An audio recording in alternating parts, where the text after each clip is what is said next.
Sheduer Sanders, all of a sudden, and I know you have him still locked in as going to number 2 to Cleveland, but he is rapidly, reportedly, dropping down draft boards. And for everything that I've heard and read and listened to, it sounds like, in my opinion at least, and again, it could be all smokescreen, but that your Cleveland Browns have absolutely no interest in Sheduer Sanders. Okay. And from everything that I have read, heard, and seen, it sounds like the Giants have moved on from the idea of taking Sheduer Sanders. It sounds like to me at this point, he's either going number 9 to the Saints or he's going to fall right in the lap of the Pittsburgh Steelers at number 21. Which we'll see if that happens. There might be teams that try trade back in. Cleveland could be one of those. I'm not denying that, but it sounds like for sure at 2 to me, he's off the board. That's from everything I've heard. So when you said I have him locked in at number 2, you're referencing our mock draft that we're working on for Voltage Live. And the reason I had the Browns taking him at number 2 is because of their history. Who did they take number 22 overall back in 2014? Oh, I don't know. The Heisman Trophy winner out of Texas A&M, Johnny Football. Who did they take number 1 overall out of Oklahoma, the Heisman Trophy winner, Baker Mayfield?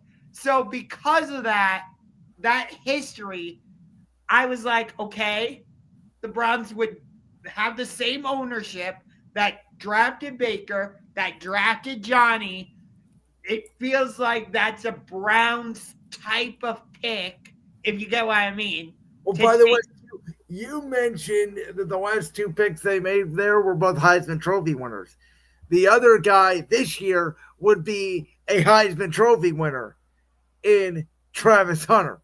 Yes, but what I'm specifically trying to get at more so there is not that they're Heisman Trophy winners, but Baker Mayfield and Johnny Manziel were these high-profile quarterbacks for their own reasons, different from Sheduer Sanders. I get it, but they were high-profile. Like people knew about them off the football field. Do you kind of get much Baker? I would argue. Okay. But do you kind of get where I'm going with that overall? For sure. I think Baker was more known for the police video that went out right before the draft than him being a popular college football player. Okay. I would say Baker was more so his on-field antics. I think Travis Hunter is personally more known right now than Sheduer Sanders. That's just me. But my point, though, is because Sheduer is Dion's boy and all that, it feels like a Browns pick because of their history by drafting Baker and Johnny Manziel. Again, maybe that's just me making up a connection in my head that's not really there. I was with you until the leaks started coming out. And again, they could be smokescreen. It could be a perfect decoy play by the Browns to make sure the Giants think that they have no chance of going to get Sheduer. But the fact that they, met with Travis Hunter, they met with Abdul Carter, they met with Jalen Milroe, they met with Jackson Dart.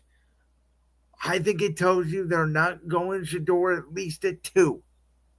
Yeah. It would be interesting if Sheduer were to go to New Orleans.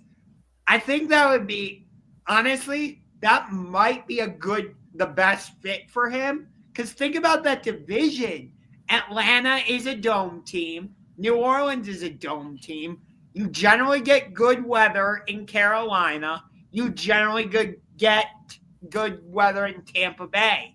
I think so here's the thing, and I get the logic behind it, and Kellen Moore is just now there as the new head coach. He's an offensive mind, obviously the offensive coordinator of my 2024 Super Bowl champion Philadelphia Eagles team.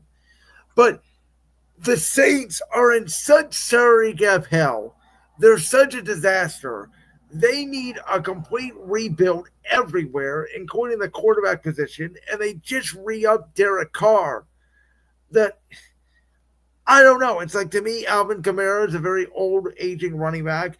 Chris Olave is a decent receiver who I like, and Raheem Shaheed's a decent deep threat. But besides that, what else do you have to work with? I mean, I don't think New Orleans, from a football perspective, outside of their division, in terms of their roster, is not very good at all, if you ask me. Oh yeah, their roster's horrible. I Well, got that's my point. Is I don't think Sheduer solves their issues because Sheduer was running for his life in college. What do you think he's going to do in New Orleans behind that offensive line? yeah. I don't know if Pittsburgh's offensive line is much better though. They're not, but and I have no idea what the hell they're doing because I thought last night one Aaron Rodgers was going to show up in Pittsburgh for Pat McAfee's big night out and announce that he was going to become a Pittsburgh Steeler. That did not happen. So now I think Aaron's just sitting and waiting to see what these teams do in the draft, probably in a dark room smoking ayahuasca. I think he's still hoping the Vikings come back to him. And I doubt they will, and they should not. They have a quarterback on a rookie contract.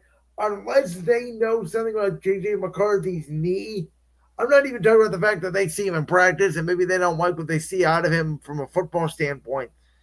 If they see something in his knee where it's like he's not medically cleared or he's not as healthy as we think, then you pivot. But I doubt that they come crawling back to Aaron Rodgers. So I think Sheduer would work in Pittsburgh? It would be interesting. I don't know though. How would he gel with Mike Tomlin? Oh, I think those two would get along great. I have some questions about that. I'm not sure. What are you not sure about? Because I think Tomlin sees Sheduer as a tough-minded leader, definitely respects his football background, his football pedigree. I think Sheduer, Mike Tomlin coaches very much the way Deion Sanders coaches. I think Sheduer will get used to tough coaching, and I think that's what he embraces. I look at how Mike Tomlin coaches his teams, and like very tough-minded defense, which is what Sheduer was used to in Colorado. Yeah, but Tomlin seems to take that to another level. I'm not quite sure, and I get what you're saying about Sheduer, but with those personalities around him, DK, George Pickens, not quite sure. I'm like this about him with Pittsburgh. I still think his best fit is Las Vegas, but it sounds like they're going after Ashton Gentry. Yeah. Yeah, that would be interesting if they get Ashton Gentry to go alongside Geno and Brock Bowers. They probably think they can compete in that division, as odd and as weird as it sounds. Yeah. Because maybe the Chiefs have taken a step back, but the Chargers, I don't think are going there. I ain't saying that until I actually see it on the field. I'm sorry. I think Kansas City's going to still be Kansas City. Who, I don't know how they have the third best odds to win the conference this year right now. They are behind Baltimore and they are behind Buffalo. I'm sorry. Until somebody tells me the Kansas City Chiefs are not in the Super Bowl, I don't believe you. I mean, they did just get smashed by your Eagles. They did, but you know what? Can Buffalo beat them? No. Can Baltimore beat them? No. Until you beat them, show me you can beat them. I mean, Buffalo's faced them, 4 straight years in the playoffs? Yeah. I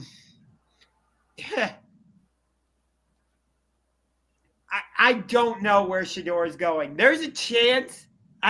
There's possibly a chance if New Orleans doesn't take him and Pittsburgh doesn't take him. I think there's a chance Sheduer falls out of the first round. I will say this. If he's there at 21, there's no way Pittsburgh does not take him.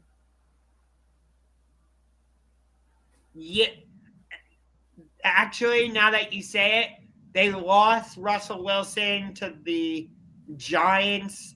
They lost Justin Fields to the Jets. They're in quarterback hell. Their only quarterback currently on their roster is Mason Rudolph. Rudolph the Red-Nosed Reindeer. So unless they have a handwritten agreement somewhere by Aaron Rodgers and they don't take a quarterback, which I think even if they still have Aaron and they know they're going to get Aaron, they're still would take Sheduer and let him sit behind Aaron.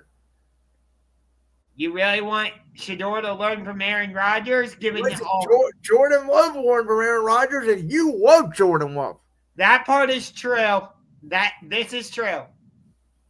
I just don't know if I want Aaron Rodgers' antics rubbing off on Sheduer. Well, how about this? It was reported actually today by Ken Carman over at 92.3 that the Browns not only worked out Jalen Milroe, but Ken said that his source told him Kevin Stefanski's involved. Now, again, could be all smoke screen. We don't know. But the Browns' new offensive coordinator is Tommy Rees, who was Jalen Milroe's offensive coordinator during Jalen Milroe's best year at Alabama. I think there is a world where the Browns, I don't even know if they would have to move up. I think they could stay at 33, which is essentially like a first-round pick, though you only get a 4-year deal. Maybe if you want the 5th-year option and pay them a little more money, maybe you trade up one spot with my Philadelphia Eagles at 32, and Jalen Milroe sits behind a Kirk Cousins, who they would bring in after the draft, and that's your Browns quarterback room of the future.